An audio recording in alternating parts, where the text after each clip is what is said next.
Mind the game. Man. We're back. Cheers. Star-studded cast today. Cheers, brother.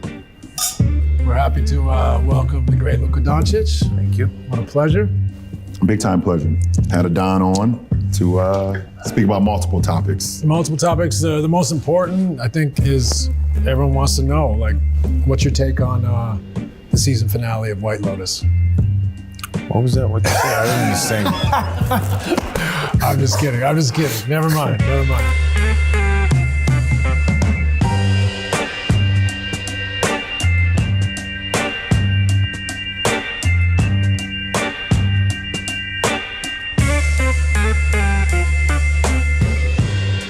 Welcome to Mind the Game, presented by Uninterrupted and Wondery. In this episode, we're thrilled to be joined by Luka Dončić. We cover a bunch of topics, starting with his move to Los Angeles, playing with one of his idols, LeBron James, and also his work with the Luka Dončić Foundation and the commissioned study he's provided of developing youth basketball players in Europe versus the United States. Stick around to the end of the episode where I'll talk a little bit more about why I'm on Luka's Athletes Council, why it's important to me, and how we can all help improve the landscape of youth basketball. So thanks for watching, please enjoy, and we look forward to this episode.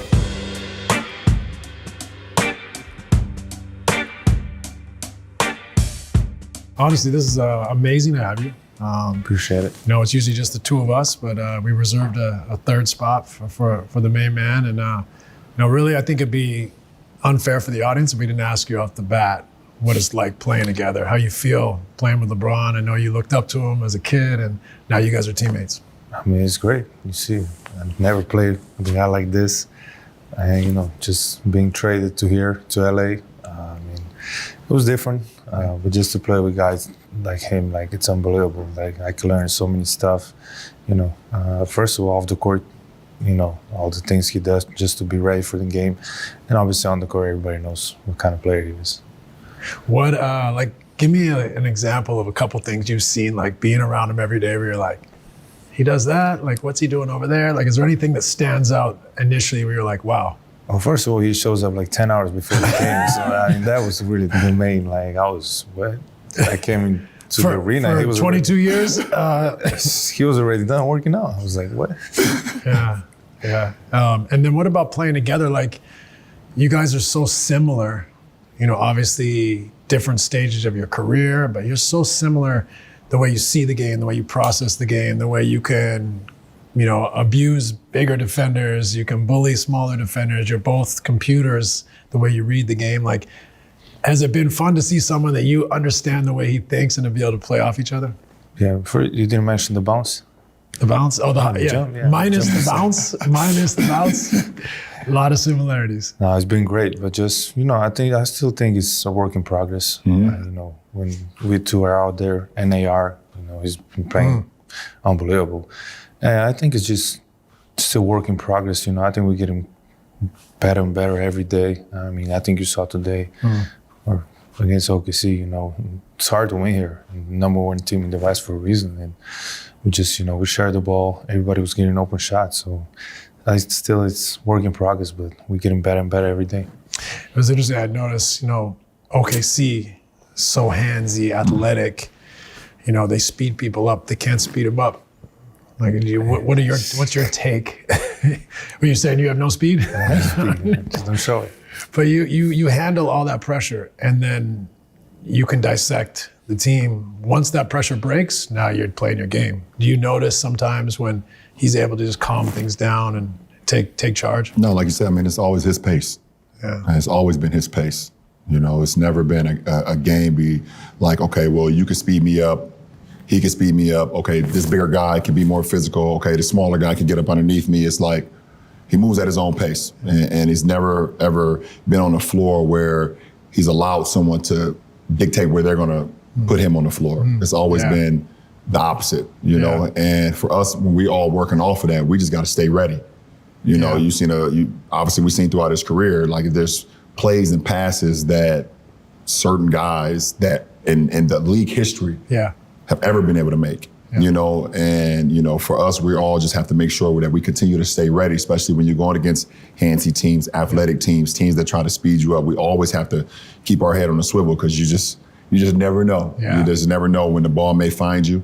And that's a good thing. That's keeping the defense off balance. And that's a great thing to have that. Yeah, it's a great point. One of the, you guys are both incredible passers. One of the things about your passing game that I always really admire is the late pass. Like, did you do that as a kid? Or is that something you developed as you got older? But it's like, it's almost over. And then you go like almost 180 behind you to someone for three. Like, where did that come from? Like, is that something that you always did or it developed in time? I think it developed during time. I don't think I did that as a kid. Yeah. I remember that.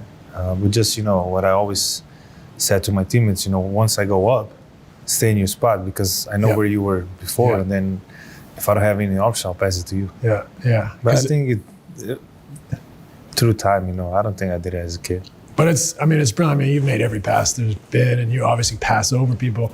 But it's great because the natural kind of thinking of a defender is when you leave your feet is they kind of turn and they think, my guy's out of the play. I got to get ready to either rotate or rebound or crash. They've come in a little bit. And the ball's going over there. They can't get back out.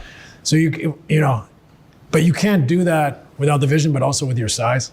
Yeah. I could make late passes, but my matrix of late passes was limited. You know what I mean? So you're able to make that high one over the top of the defense, catch them sleeping when they already think the play's over for them. Yeah. And so that's something that I really admire about your game. There's not a lot of people can do that. I think that was during time, just probably when I got to the NBA. Yeah, not at Madrid. I mean, probably some, but not like this. Not like this. You know what I wanted to ask you? Switching gears a little bit is you come from a small country. Yeah. Beautiful country. I went there this summer. We were at the Goran Dragic retirement game. Oh, yeah. How'd I look out there on the court? It was okay. Pretty bad. The soccer thing was better. Soccer game was better? Because it was small court. Small. Yeah, that's true. But it's a beautiful country. 2 million people? 2 million people. I mean, which makes it incredible. They won the European Championship, him and Gogi, and obviously everybody, but you two leading the charge. You now live in Los Angeles. How was that for you? Like the day you find out, like you're, in a city that's bigger than your country. Yeah. Southern California is like 30 million people. Mm-hmm. Yeah. It's overpopulated. Right. Like how was that for you culturally to all of a sudden be like, oh man, I live in one of the biggest cities in the world? Well, first of all, like this is the first city I play in that has an ocean. And I really like the ocean. So that was nice. First thing. I mean, after a couple of days, that was the first thing on my mind, It's a lot. I like it. I like it very much. The only thing is the traffic. But it's the fucking traffic. But you're also you're quiet. You're unassuming. Like you're like it's Hollywood out there. Is that take an adjustment for you, or are you like no, that part doesn't bother me? No, not really. But like every time there's famous people, watching our game, sitting courtside. That's amazing to see. But not really, not that much. The first thing I asked you a question is like, how you adjusting? He's like, I'm adjusting. I like the beach. Yeah. That's the first thing he said. I like the beach. That made it feel okay. I gotta go fishing. Yeah. But it's a different pace of life. Yeah. A little bit. Traffic, like you said. And I like to drive, so. You like to drive. Have you gone and have you driven outside of LA at all yet? What do you mean? Like, so for example, like I think it's, what's cool about LA, we think about LA as a big city, but within an hour and a half, 2 hours. Santa Barbara. You go Santa Barbara, San Diego, Yeah. You could go to the mountains. Yeah, Orange County. Orange County. Yeah. You can go all over the place. Malibu. There's a million places to go within 2 hours, right? Ojai or all over the place. So, like you like to drive. Yeah, but I didn't try. But first place I would try was Santa Barbara, because I was there when I was 17 or something like that. I went to P3. Yeah, P3. So I really like that. It's peaceful. Yeah. I like Beach. it. Yeah. Beach, of course. Quiet. Some good wine out there too. Like, right? Great restaurants. Little wine valley. It's like a little bit more like Slovenia. Yeah, but I wasn't allowed to drink at 17, so I don't know. In Slovenia, yeah. Okay. 18. You make up for it.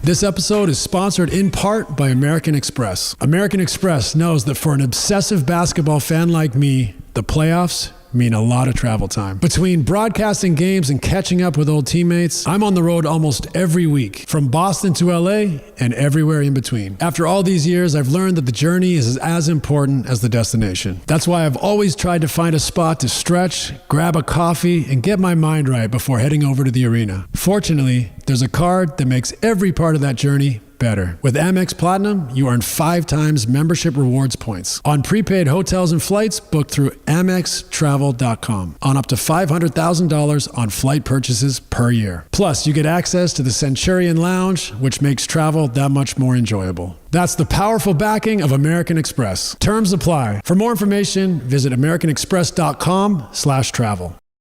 Well, one of the things that I really want to talk about tonight is youth basketball development. We've all gone through it. Yeah. We've all had to build ourselves up as players. You now have 2 sons, one who's basically gone through it and the other one who's right in the middle of it. Yep. You grew up in Europe. I grew up in Canada. It always fascinates me how people develop and what systems. And so your foundation, the Luka Dončić Foundation, has obviously made this incredible study. You commissioned a study called Inside Youth Basketball, like 300 something pages, where for a month they studied how people are trained and grow up playing the game in Europe versus how they're trained and playing the game in the US, and trying to find out as many things as possible to help kids get better. Yeah. What inspired this for you? I think just seeing like kids not pulling out of sports these days, more and more kids are pulling out of sports, just probably they don't have as much fun as I did when I grew up. So that's why we have a study in America and a study in Europe. So we're trying to combine the weaknesses and the strength together. So, the main thing was just kids to have fun playing basketball, especially when you're young. You want to have fun, not think about anything, just go out there and have fun. So there's been a study that claims that 70% of kids quit youth sports by the time they're 13 because basically the joy is pushed out of it. Too much pressure, not enough fun. I'd love to know about your childhood. Like, how did you fall in love with basketball? Well, for me, I wasn't good at any other sports except soccer. I was okay? Not like you. I've seen your first touch. Not like bad. you, but But I've also seen you hit a tennis ball. Yeah, I was playing a lot of sports. Yeah. Tennis, soccer, and basketball were the main ones. I played even volleyball. So it was fun just to do sports. And then I went outside. Like after school, I went outside every time just to play basketball. Yeah. Playing hoops from a young age, or playing anything? Anything. Anything. But mostly basketball. Yeah. But because your dad, Sasha, was EuroLeague. Yes. Played in the EuroLeague, great player. So you obviously he was okay. He was okay. Yeah. All right.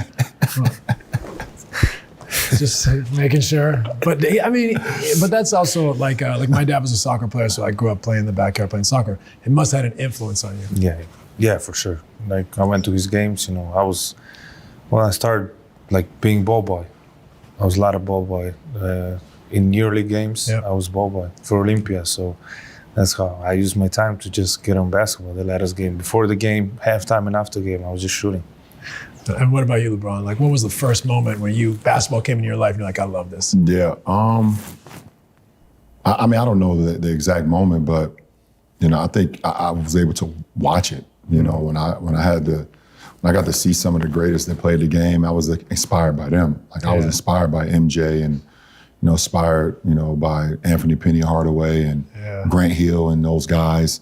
Like their sneakers inspired me. The commercials they used to do back then inspired me. And then, just being outside, I was always a kid that just wanted to play. Whatever it was. If we was playing tag, if we was playing football, we was playing baseball, if we was playing football, basketball. You played everything. Everything, kickball. Yeah. That was very popular in my community. Just running around and just exerting as much energy as possible till the lights, in the street came on. It was time to get in the house. Like I just wanted to do whatever. And then I think once I got into like, the youth leagues where it started being competitive, I actually loved the competitive nature of basketball. Yeah. Being out there 5-on-5 and we're playing for something. Yeah. We're playing to see who can score the most points and win the game. Right. And then ultimately it got to like, if we win the majority of the games, we can win something. We win a champ, have a banquet, and have medals and little trophies. Like, that stuff inspired me, you know, because I watched, you know, NBA guys and college guys at the end of the season, they get to host a trophy or whatever. I thought that was pretty inspiring. So, you know, as a kid, you're just always inspired by the ones that's already doing it. You know, I think that was a big moment for me, for sure.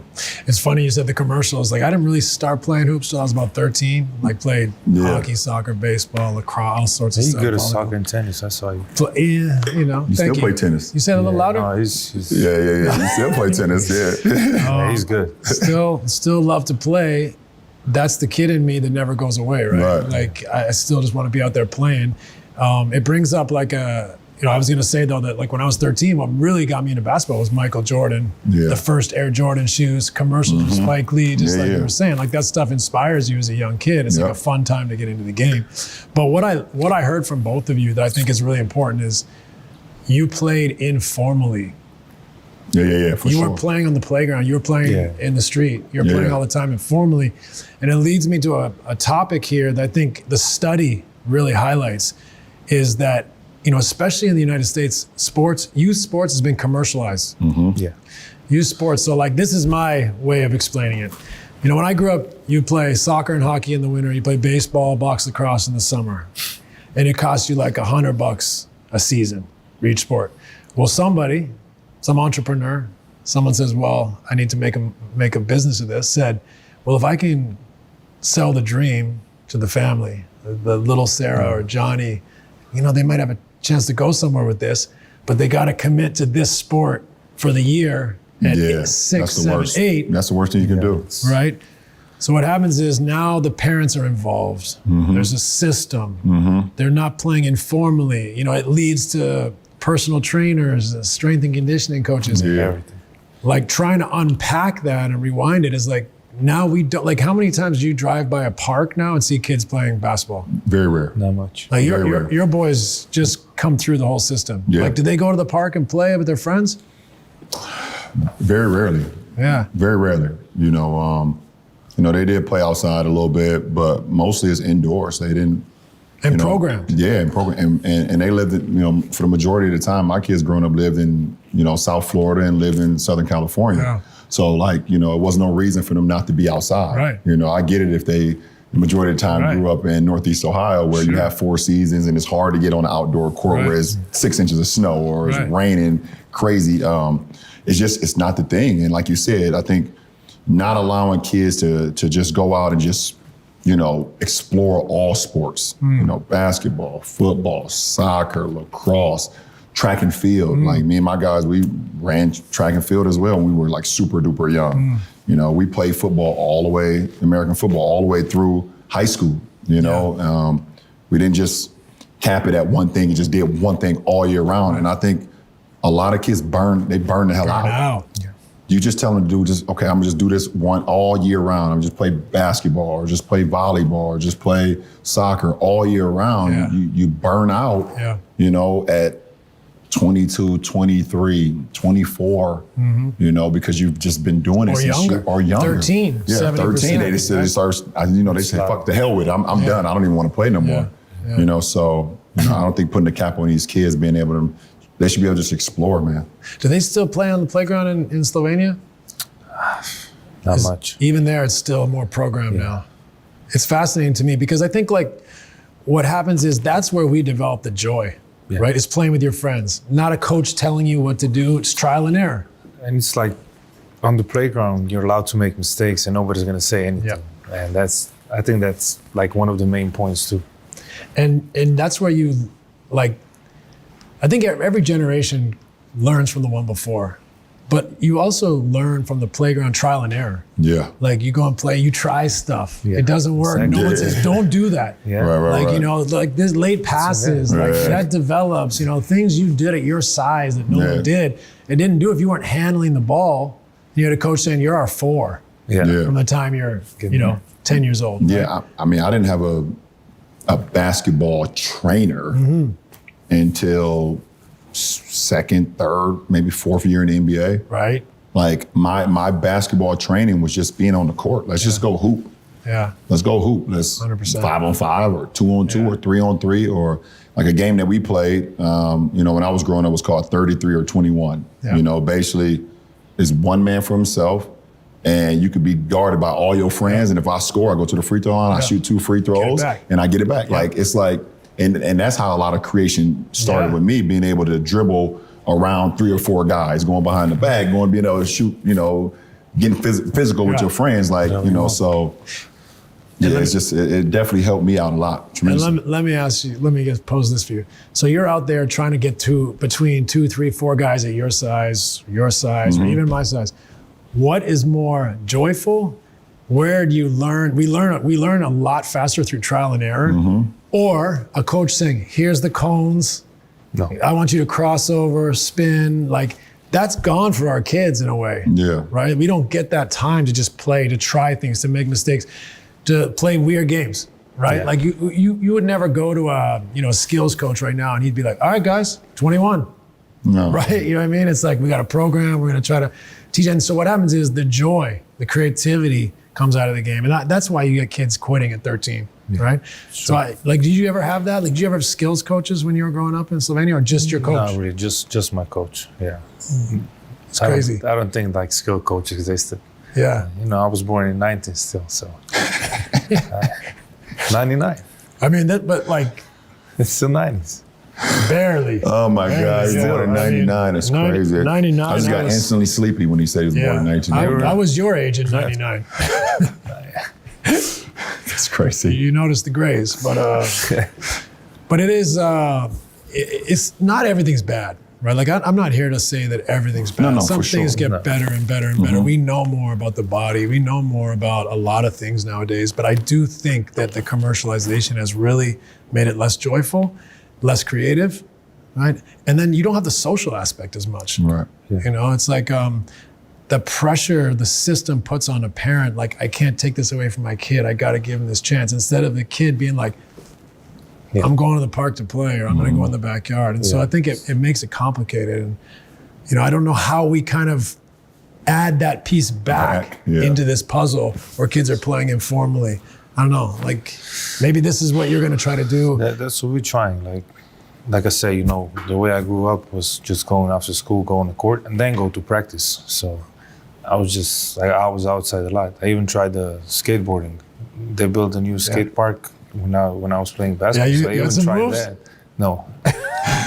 I was wearing everything. It wasn't good. I was too tall for that. That's amazing. So what about this project, Inside Youth Basketball? Like how do you see it? Like how do you envision making an impact? Well, first of all, I think we got great people on it, like yourself. Yeah, the Athletes Council? Yeah. And, this is cool.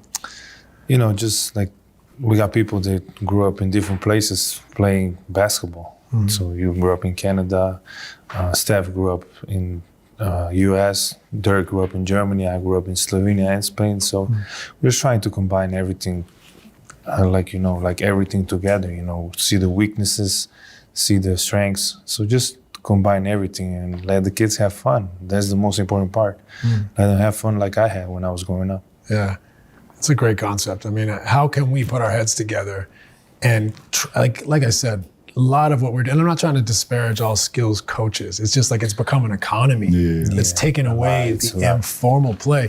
How can we put our heads together and kind of find a part of the puzzle that is informal, that isn't pressurized? So this is what you want to do, is to help educate coaches, programs, instill it in different places around the country? Yeah, and I'm saying, I think it's a lot for the kids, having all these different kinds. When I grew up, I didn't have anything. I just had one coach, and that was it. And I think we're putting a lot of pressure on kids nowadays. Yeah. Just by having strength coach, everything. Right. I think a lot of the problem is, with social media and everything, that a lot of people, I can only speak for America because I grew up here and I live here. A lot of the skills coaches and trainers and stuff over that is involved in a lot of these kids' lives, they actually want to be more famous than the actual kid. They think they're more important than the actual kid that they're training. And their motive is not pure. Their motive is not pure. Like they want to be in the camera. They want to be recognized. They want to talk to the media. Say, for instance, I trained Luka for 2 summers and he has a breakout season. Now they want to do interviews with people. Like, that's not the fucking objective. Right. The objective is to be there trying to help this kid get better, try to help this kid, you know, in a sense of him seeing the game maybe further than what he did before. It's not for you now to be famous. Like, and I think that also changed a lot of the landscaping too, of kids not knowing the purity or the essence and the beauty of the game. Yeah. You know? Yeah, it's, you know, it's tough because I think for me, it all stems back to the commercialization. Yeah, like for sure. Everything being a business now, Everything's trying to develop monetized. your business as a personal trainer or your business as an AAU team, or now we have NIL or whatever it may be. You know, I think that makes it tough. Now the parents feel the pressure of providing this for the kid. Whereas, you know, my parents were just like, do you want to play soccer this year? Great, you're signed up. You know what I mean? And then you go play, and then in the backyard you're playing with your friends. So it starts with that. I think like you said, we mentioned burnout, right? We mentioned burnout. We mentioned, you know, a lot of players that are now committing to one sport early. There's been studies done of NBA players coming in the league at 19. Their MRIs don't look the same because they didn't go and play football or baseball or change the dynamic and have that creativity, that joy, that fun. You've had two boys now going through it. Like, maybe talk a little bit about the systemic pressure. Like, what's that like as a parent to feel like all eyes on these kids trying to get a scholarship or whatever it may be? Yeah. I mean, for me as a parent, and like you said, having my two boys go through the whole AAU program, the all year round basketball seasons where it's never a break.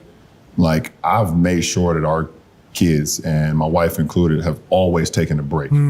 You know. So what does that look like? What time of year and how do you say it to them? Well, it usually takes part in like July, you know, because I remember when I played, you know, the last tournament was usually like right before the 4th of July. That was the last like AAU tournament. And then you didn't play again until the fall when it cracked back up. Now there's like tournaments, right? 4th of July, right after the 4th of July. There's more tournaments in August. There's more tournaments like throughout the whole summer. There's money to be made. Yeah, absolutely. And myself and Savannah we've told our kids, like, this is not an all year round thing for you guys. One, we don't want y'all to burn the hell out. And two, there needs to be some family time involved as well too. Like, listen, we get it. We know y'all want to play, whatever the case may be, but there needs to be family time as well. And also, when you get away from things, it actually makes you even more hungry to get back to it. Right. And that's the burnout thing that we were talking about, you know. It allowed them to come home and, okay, now it's your chance. You want to play the video game? Go ahead, play the video game. You know, you want to just hang with your friends? All right, cool. That's not going anywhere. Right. You know, but I had an opportunity to be a part of it for so long because I grew up in that system as well.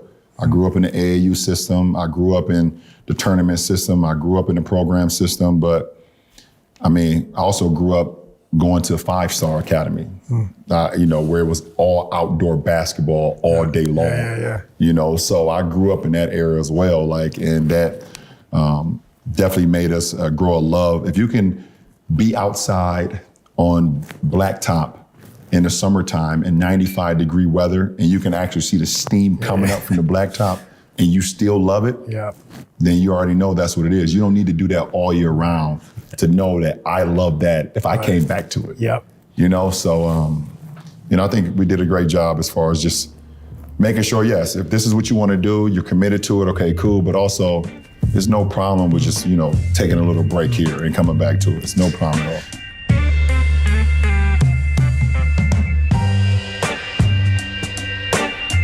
After many years in the game, both on court and off, I know all about high-stakes showdowns. That's why I'm hooked on Michael Crichton's Binary on Audible. From the creator of Jurassic Park and ER comes this classic techno thriller about a radical aiming to bring down the government with a deadly nerve gas. The cat and mouse game between the terrorist and a determined State Department agent had me on the edge of my seat in the ride over here.